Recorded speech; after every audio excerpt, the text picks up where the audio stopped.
What's going on, Tricology family, and welcome back to another episode of the Tricology News Talk.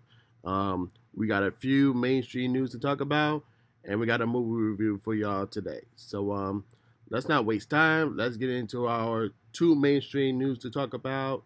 And the first one we can talk about is Ryan Reynolds actually pitched a $10 million budget Deadpool 3 before Hugh Jackman joined in as Wolverine. So, this is what IndieWire had to say. Despite Feige's intentional disinterest, Reynolds didn't slow down. He said to Empire, I went back to the drawing board and I wrote up about 18 different treatments. Some of them almost like a Sundance film. A budget of under 10 million, sort of using the IP in a way that they previously had used. I picture a bigger movie and picture things in between.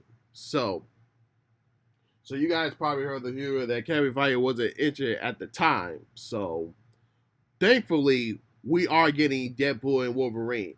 And need I remind you that this is not Deadpool 3. So this is more of a team up movie, kind of like Batman v Superman. So we are getting Deadpool 3 in the future, but the upcoming Deadpool and Wolverine, it's not an actual Deadpool 3. It's an actual team up movie with Deadpool and Wolverine. So I'm still excited for it, and I think it's the one Marvel movie that gonna bring people back in the theaters. So in a very long time since I would say no Way Home. So I'm definitely excited for that. And then the last mainstream news is how Disney Plus becomes profitable for the first time. So there are three main reasons. One, they added the ad support tier to plan in case y'all have like different plans, like you want to get the ad tier or you want to get the no ad tier. So, and then number two is their partnership with cable the cable charter. So that's two, and three, password sharing crackdown. So you got to be careful who you share your stuff with. So that's what they are looking for. So Netflix started that, and then other streaming services started that way too.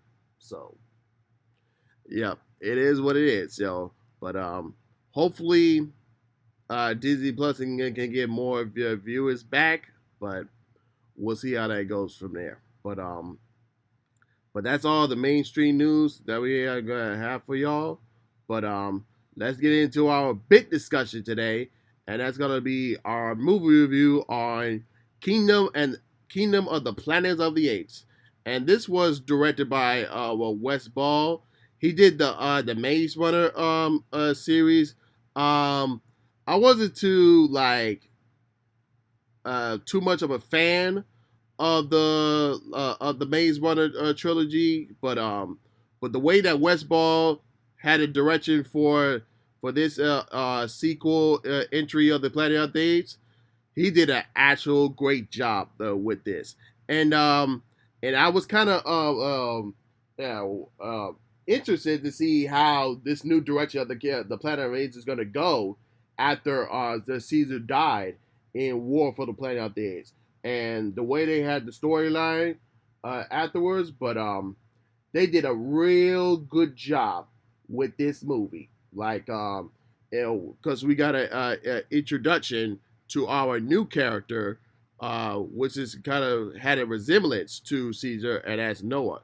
So, like I said, the film takes place like 300 years after the events of War for the Planet of the Apes, and it follows a young chimpanzee named Noah, who's brought on a journey alongside a human woman named May to determine the future for apes and humans alike. So, you got one ape clan that where Noah resides. So they try to follow up where the Caesars teachers are gathering, and then on the other side, you got the villain whose name is Proximal Caesar.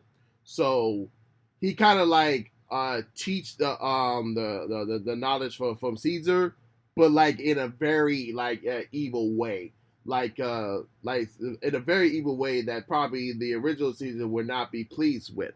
So in the movie, he has a group of apes that he has for like his lieutenants, and the rest of the apes is more like his peasants, his slaves, and stuff like that. And then of course, well, with Noah's clan, like the because it's more like a how do I say it correctly? Yeah, it's more like a politic. Like you have the apes divided, you know, the way how the last decade, the 300 years has been, but yeah, and then of course you have the human woman, so like she's like a how I say it, kind of familiar to like the human from the War of the Planet of the Apes, she has she does speak English, but at the same time she does embark like apes human like apes alike when the way they move it, all that stuff. And but I like how the apes have had time pass by, like they have developed how to speak more English. Because because like most of the time they use sign language and we kind of understand what they're saying. So I like how they was able to progress with them to speak more English, and also and the visual effects like for the apes, like it's been a while since Rise of the Planet of the Apes in 2011, and to see how the visual effects have progressed from there, and it looks really great.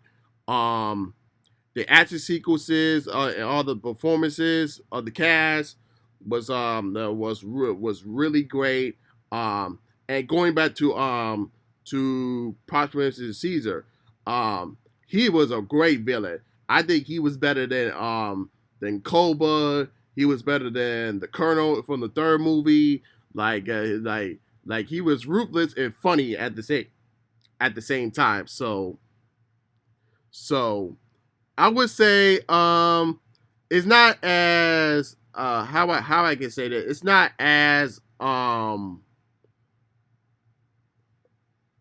much like it won't be better like it's not better than like Caesar's time but still it was a solid entry to the with them continuing the storyline the way it is. But like I said, it's definitely a solid entry to this current timeline of the Planet of the Apes. Even though um, the first three movies of the trilogy ended, so we're kind of like in a new in a new trilogy that they're trying to go for it, because I definitely sure that they're gonna make another movie after this, because they have planned to make at least 9 movies. So maybe they're gonna have like different stories and continue on with the storyline as it is. So this is basically like a new era for the Planet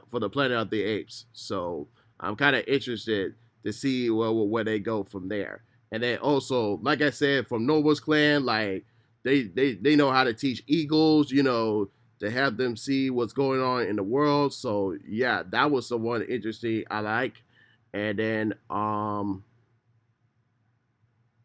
so so based on the ending, so it kind of tells you where they're going for like for the sequel. And there's no mid and post credit scenes, so you ain't gotta worry about that. So but beyond that, I'm gonna give this movie an A. So this is definitely a movie worth watching in theaters, adding to your DVD and Blu-ray collection. And for me, this is definitely gonna be in my so far in my top 10 overall best films of 2024. So yeah, I'm excited to see where they go for with the new trilogy of the Planet of the Apes. And that's all I have for you guys today, y'all. So let me know in the comments below.